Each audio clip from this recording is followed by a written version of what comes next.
Rahmat dan kasih-Nya semoga tercurah kepada saudara-saudaraku semua dimanapun Anda berada, utara, barat, timur, dan selatan.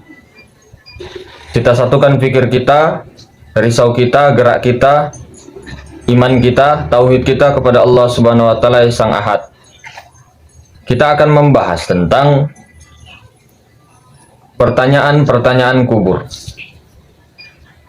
Kubur ini secara hakikat dan syariat tentunya berbeda. Kalau kita bukan tidak menafikan dari keduanya, mempercayai keduanya, syariat dan hakikat, dua-duanya kita pakai.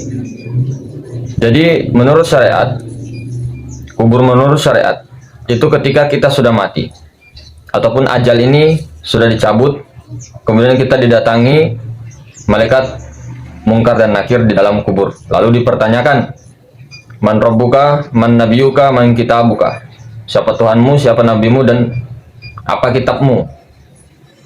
Itu pasti, dan kita mempercayai itu ada. Kemudian secara hakikat, kuburan yang dimaksud adalah batang tubuh ataupun jasad yang sekarang inilah kita dikubur. Itu secara hakikat. Dan pertanyaan itu muncul melalui hati kita, terpantul, bertajalli di hati kita bahwa siapa Tuhanku ini, siapa saya punya Tuhan ini. Nah, kita pasti menjawab Allah. Akan tetapi ketika ditanya lagi kepada hati kita, ditanya lagi sama hati kita sendiri, Tuhan itu yang mana sih? Allah itu yang mana sih? Nah, di sini banyak yang keliru. Banyak yang salah paham ataupun banyak sekali paham. Itu semua boleh dikatakan benar. Akan tetapi kurang sempurna, saudaraku. Ketika kita ini tidak sempurna pengenalannya kepada Allah, ma'rifatullah kepada Allah, itu nanti kita akan didatangi sesuatu yang sesuai dengan pengenalan kita kepada Allah di dunia ini sampai di akhirat. Jadi pengenalan kita di dunia ini, kita kenal Allah, misal kita kenal Allah melalui hati kita, di dalam hati kita letaknya Allah, ataupun cuma kenal Allah lewat lafaz saja alif lam lam ha, ataupun kenal Allah hanya sebatas keyakinan bahwa dia ada di aras, ataupun kenal Allah ada di nafas, ataupun kenal Allah ada di mata, ataupun di dalam mata, ataupun ketika ditindis, ataupun kenal Allah ada di darah, dan sebagainya, macam-macam. Begitu juga nanti pengenalan kita ketika kita di akhirat, ketika hanya mengenal lafaz di dunia, maka datang nanti dia berwujud lafaz di akhirat, berkata, inilah aku Allah. Itu sebenarnya sudah betul semua, akan tetapi kurang sempurna, saudara. Kita analogikan begini, ada 7 orang buta, ya toh, 7 orang buta yang sedang meraba-raba gajah. Gajah kan besar ya. Ketujuh orang buta ini berpencar. Yang satu pegang ekornya, ngomong, oh gajah itu kayak ular, lurus dia. Oh ada bulu-bulunya, ini gajah. Oh ini tuh gajah. Orang buta yang kedua, ada yang pegang belalainya. Oh gajah itu ternyata agak lembek-lembek begini, terus ada lubangnya. Oh ini tuh gajah.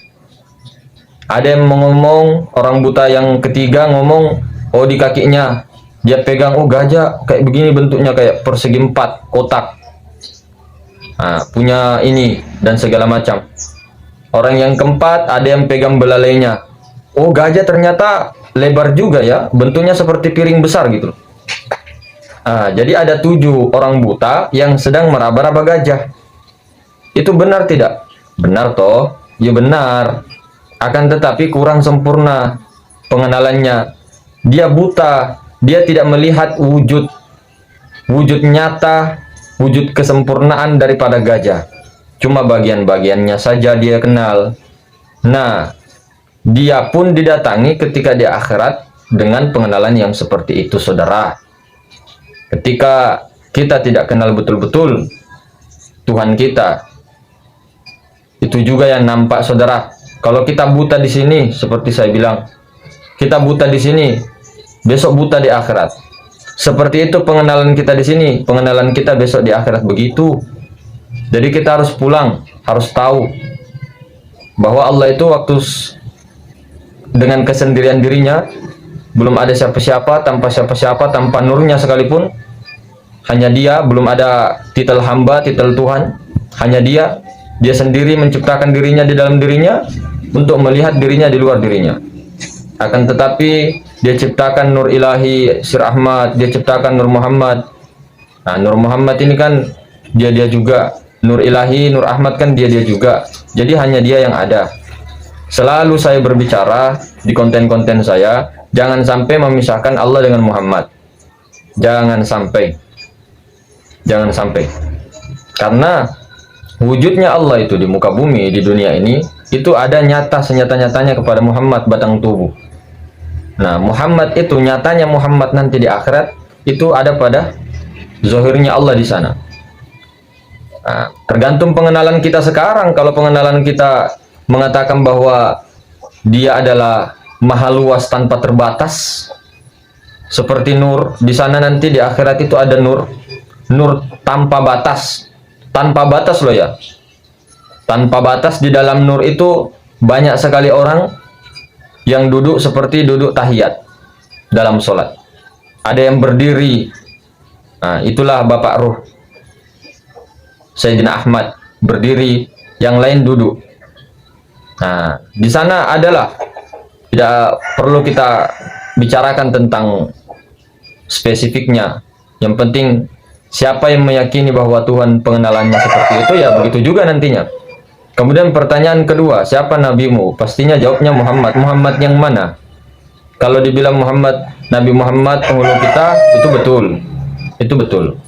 Akan tetapi Muhammad yang dimaksud di sini Muhammad secara hakikatul Muhammadiyah. Sebenarnya dia juga, beliau juga Nabi Muhammad, ya beliau juga hakikatul Muhammadiyah juga. Tapi hakikatul Muhammadiyah ini adalah Nur Muhammad, sementara Bapak Rohani itu atau penghulu kita itu adalah Nur Ilahi, pancaran pertama, hembusan pertama. Akan tetapi sama saja, Nur Muhammad ini sama Nur Ilahi itu sama, kedudukannya sama, nama aja ini kan yang berbeda-beda. Nur, Muhammad, Allah, Tuhan, sir, rahasia, apapun namanya, satu saja sosoknya, satu, namanya saja yang berbeda. Jangan pernah memisahkan Muhammad dengan Allah. Muhammad ini yang dimaksud hakikatul Muhammadiyah ini, itu ketika sudah berpulang betul-betul mengetahui hakikatul Muhammadiyah dan memesrakan diri dengan hakikatul Muhammadiyah, Nur Muhammad itu, Nur Muhammad ini bukan lagi sebagai hamba, bukan hamba dari Allah, bukan hamba dari Tuhan, bukan umat kepada baginda Rasulullah SAW, karena dia sudah pulang. Muhammad hakikatul Muhammadiyah adalah kezahiran kenyataan Allah. Jadi bukan hamba siapa-siapa, karena dialah yang nyata, dialah Allah itu, wujud Allah itu. Kalau sudah kembali, makanya mesrakan diri dengan Nur Muhammad, hakikatul Muhammadiyah, dia juga. Nah, kemudian kitab, apa kitab? Al-Quran. Apakah dan mengimani kitab-kitab lain dan sebagainya? Betul. 30 juz, betul. Nah, kalau Al-Quran secara hakikat, apa? Ini kan Nur Muhammad ini, batang tubuh yang tidak pernah kita baca sama sekali seumur hidup. Semuanya benar, secara syariatnya, secara hakikatnya, semua benar. Jadi jangan pernah dipisah-pisah. Nah, ketika sudah menjawab semua pertanyaan ini, di sini, sekarang ini, tidak ada lagi namanya siksa kubur. Karena kita sudah pulang. Diri ini sudah pulang. Tidak ada lagi namanya siksa kubur. Apa yang mau disiksa kalau dia sendiri yang melihat, dia sendiri yang mendengar, dia sendiri yang berkata-kata. Akan tetapi, bukan cuman kita ngomong, oh, kita sudah paham, berarti kita tidak disiksa lagi, tidak. Di sini maksudnya kita ini sadar 24 jam, 15 jam minimal, tiada putus-putus, atau minimal kita pas terjaga tidak putus-putus, bahwa sadar Allah, fana terus, maksudnya memfanakan diri dalam keadaan berjalan, berlari, makan, minum, semuanya memfanakan diri, barulah disebut ma'rifatullah itu namanya. Bukan secara akal saja ataupun secara ilmu teori, betul-betul fana kita punya ini. 24 jam minimal dalam keadaan terjagalah. Jadi begitu. Tidak ada siksa kubur bagi orang-orang yang aulia, ahlullah, kekasih-kekasih Allah. Itu yang sudah berpulang, itu fana. Fana wal baqa. Itu kekasih-kekasih Allah. Dan memang penghulu kita Nabi Muhammad SAW pernah bersabda, ya, tidak apa namanya? Ada orang yang tidak dihisap. Ada orang mati syahid, waliullah, ya para nabi. Apa yang mau dihisap kalau dia sudah mengembalikan hak Allah? Tidak ada. Jadi siksa kubur tidak ada bagi orang-orang yang ma'rifatullah. Itu intinya. Kalau yang tidak ada dong. Ada. Tetap ada. Tetap ditanya nanti. Bagaimana pakaian itu? Pakaian harus digosok-gosok, dicuci, direndam, diperas.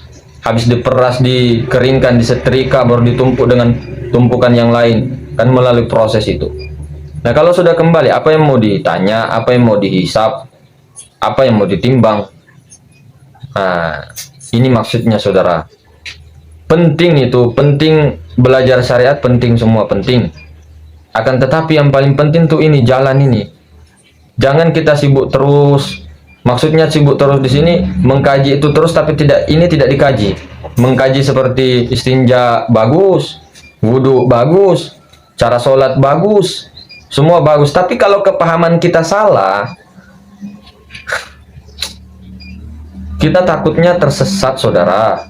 Mau pahaman kita ini ma'rifatullahnya hanya sebatas 7 orang buta tadi kah? Atau sempurna? Jadi sempurnakan pengenalan ini. Nur Muhammad itu tidak terbatas. Jangan dipisahkan, Nur Muhammad itu Allah juga. Kasarannya. Kalau kamu mesra di Nur Muhammad, sama itu. Nur Muhammad itu Allah juga.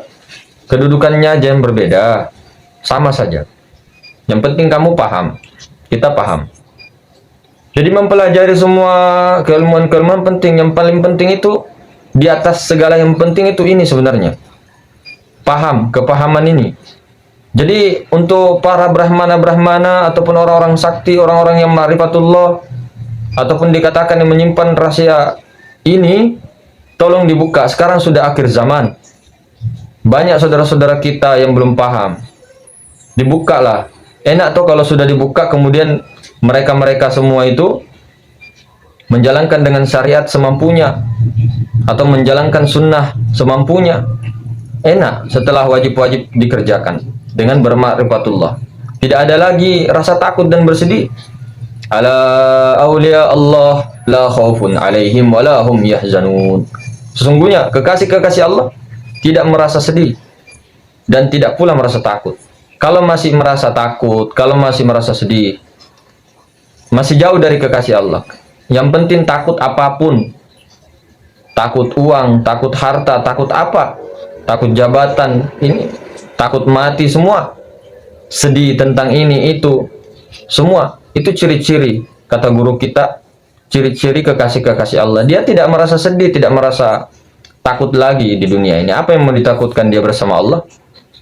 Atau dia sudah mati, mati sebelum mati, apa yang mau ditakutkan? Semua dunia ini indah, tidak ada masalah. Itu kan.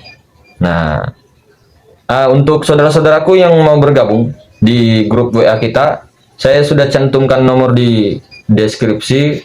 Ditunggu, masuk di sana, kita diskusi dengan baik. Yang tidak paham ditanyakan, yang mau curhat-curhat, yang mau apapun juga di sana boleh. Habis tarawih biasanya kita kontek-kontekan, telepon-teleponan. Itu ditunggu kehadirannya, saudara. Daripada cuman komentar di bawah sini, nah, kurang ya. Jadi saya harap bisa bergabung di grup WA kita. Oke, mungkin begitu, saudara. Assalamualaikum warahmatullahi wabarakatuh.